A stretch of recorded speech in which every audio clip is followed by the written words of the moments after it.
మాతృత్వం అనేది మహిళలకు ఒక వరం. అందరం మాతృత్వం మహిళలకు ఒక వరం. సుబ్రహ్మణ్య స్వామి ఆయన సంతానకారకుడు. ఆయన అంటే పాము ఉంటే కదా, పాము ఉన్నటువంటి సంతానం కలుగుతుంది. మొట్టమొదటిగా సంతానం కలుగుతుంది.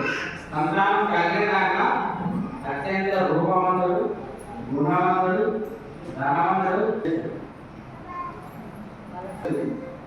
30 ఏళ్ళు 40 ఏళ్ళు వచ్చినా కానీ పెళ్లి కాకపోతే అయ్యారు కోసం అవసరాలు చూపించుకొని ఏమంటే మీకు సూర్యదోషం ఉందండి, ఎక్కడ పోవాలంటారు?